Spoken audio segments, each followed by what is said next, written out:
Hi scholars, hi parents. Today we are taking simple future tense. आज से हम लोगों का फ्यूचर टेंस चालू हो रहा है, जिसमें हम लोग देखेंगे कि फ्यूचर टेंस के 4 टाइप किस तरीके के होते हैं। तो उसे भी हम लोग उसी तरीके से देखेंगे जैसे कि अभी तक के हमने पिछले 8 देखे हैं। तो उसके भी सेम वैसे ही फॉर्मूले, सेम पैटर्न, सेम सब कुछ, ताकि आप लोगों को समझने में काफी आसानी जाए। तो उसी में भी सेम वही चीज है, अफर्मेटिव, नेगेटिव और इंट्रोगेटिव सेग्रीगेट कर करके हमने उसमें फॉर्मूले लिखे हैं। तो वो किस तरीके से है देखते हैं।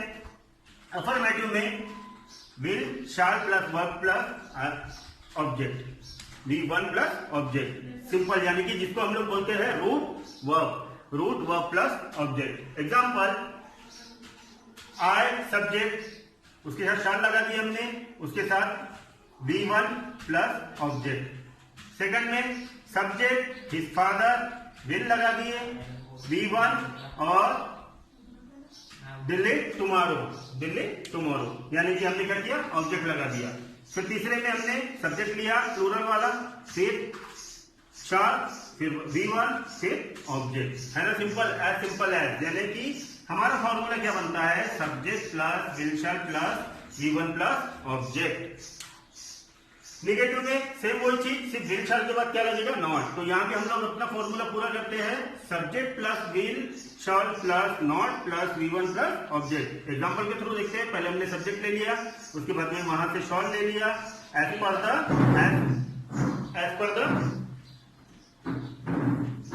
सब्जेक्ट हम लोग शाल या विल ले सकते हैं, ठीक है। उसके बाद में नॉट लगा दिए, V1 और ये हमने लगा दिए ऑब्जेक्ट। द बॉयज, सब्जेक्ट ले लिया, विल ले लिया, फिर उसके बाद में not, V1 plus object. You ले लिया सब्जेक्ट, उसके बाद में विल ले लिया, नॉट रीड द बुक।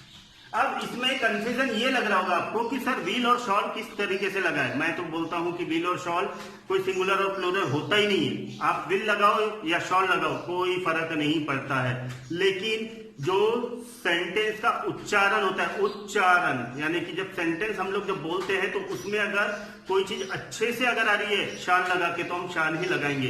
अगर विल लगा के अगर आ रही है तो विल ही लगाएंगे। लेकिन उसमें कोई सिंगुलर और प्लूरल नहीं होता है। बहुत सारे टीचर्स बोलते हैं कि shall is singular, will is plural. It is not a singular and plural format. Shall और विल कोई सिंगुलर प्लूरल वाला फॉर्मेट नहीं होता है। हम विल के साथ भी शाल लगा सकते हैं, आय के साथ हम लोग शाल भी लगा सकते हैं, विल भी लगा सकते हैं। तो कहां से ये सिंगुलर और प्लूरल हो गया, कहीं नहीं हुआ, है ना। लेकिन हमें जब सेंटेंस लिखते हैं तो बोलने में सिस्टमैटिक लगना चाहिए, करके वो चीज हम लोग लगाते हैं, ठीक है। इसलिए वो चीज का टेंशन मत लीजिए कि शाल और विल हम किस तरीके से लगाए। इंट्रोगेटिव में किस तरीके से, रूल नंबर 1, व्हाट टाइप का अगर है तो क्या होगा हमारा, अगर पूछ रहे हैं हम लोग सेंटेंस में, तो क्या होगा कि सबसे पहले क्या होगा, हेल्पिंग वर्ब आएगा। तो हमने यहाँ विल ले लिया, उसके बाद में सब्जेक्ट ले लिया, उसके बाद में V1 और फिर object, V1 plus object. Same वैसे rule number 2, when, why, what, where. WH type का अगर क्वेश्चन पूछते तो पहले WH type plus will shall plus subject plus V1। तो यहां हमने WH टाइप का ले लिया, शाल ले लिया, उसके बाद में सब्जेक्ट ले लिया, V1 प्लस ऑब्जेक्ट, है ना। As simple as. Rule number 3 में how much, how many, which, whose, which. ये इस तरीके के अगर रहे तो उसके साथ रिलेटेड नाउन लगेगा, जैसे कि हम लोगों ने पहले भी 8 बार देख चुके हैं। तो वैसे ही ये चीज एग्जांपल के थ्रू देखते हैं। विच ले लिया हमने, उसके साथ रिलेटेड नाउन ले लिया, उससे ये रिलेटेड विच सॉन्ग, है ना। यानी कि ये दोनों एक दूसरे के बिना अधूरे हैं, विच सॉन्ग। फिर वहां से हमने विल ले लिया, उसके बाद में ऑब्जेक्ट। रूल नंबर 4, हु अगर रहा तो हु का के लिए रहेगा, सब्जेक्ट के लिए। अब देखिए किस तरीके से, who plus shall will plus V1, यानी अब यहां से सब्जेक्ट तुम्हारा मिसिंग रहेगा। सब्जेक्ट हमेशा मिसिंग रहेगा, क्यों? क्योंकि जो हु शब्द जो लग रहा है वो किसके लिए लग रहा है, हमारे सब्जेक्ट के लिए। इसलिए यहां से सब्जेक्ट को हमने खा गए। तो यहां हु लगा दिए, सब्जेक्ट गायब, direct will shall plus beat plus your son, यानी बीट यानी क्या हो गया हमारा, V1 और उसके बाद ऑब्जेक्ट। सब्जेक्ट यहां से गायब हो गया, क्योंकि सब्जेक्ट के लिए हमने क्वेश्चन लगाया था। कौन सा क्वेश्चन? हु वाला, WHO हु हमेशा किसके लिए लगता है? सब्जेक्ट के लिए। ये हमेशा याद रखिए, इसलिए वो फॉर्मूले में से सब्जेक्ट गायब हो जाएगा। रूल नंबर 5, इंट्रोगेटिव निगेटिव किस तरीके से बनाते हैं? सब्जेक्ट के बाद से नॉट लगाना है, बाकी का तुम्हारा जो फॉर्मूला एज इट इज चलेगा।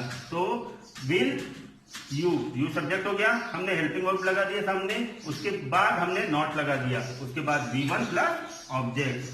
समझ में आया? बड़ा ही सिंपल, जैसे कि हम लोगों ने पिछले 8 देखे वैसी की वैसी ये सेम है, लेकिन ये फ्यूचर के है, वो पास्ट और प्रेजेंट के थे।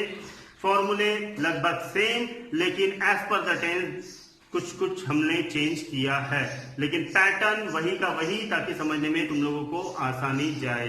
ठीक है, तो इसे अच्छे से गो थ्रू कीजिए, अच्छे से लर्न कीजिए, अच्छे से रिवाइज कीजिए, अच्छे से रिवीजन कीजिए, ताकि आप लोगों के दिमाग में टेंसेस फिट हो जाए।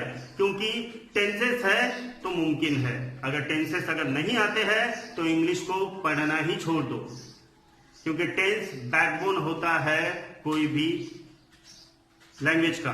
टेंसेस जो हम हिंदी में काल बोलते हैं, मराठी में काल बोलते हैं, और इंग्लिश में हम उसे टेंस कहते हैं, तो ये सब जो है बोले जाते हैं, तो ये लैंग्वेज के बैकबोन होते हैं, क्योंकि इसके बिना हम लोगों के सेंटेंस हमेशा अधूरे होते हैं। तो इसीलिए टेंस को अपने दिमाग में ऐसी घुट्टी बनाकर डाल दो कि आपको अगर सोते से कोई उठा के अगर कोई फॉर्मूला पूछ ले तो आपके दिमाग में आ जाना चाहिए, छप जाना चाहिए तभी के तभी। तो अच्छे से उसको लर्न कीजिए, ताकि आप लोगों को वही चीज आसानी से मिल सके। ठीक है, तब तक लिए stay safe, stay at home, protect your family from covid, boycott Chinese product totally, wear mask everywhere. जय हिंद।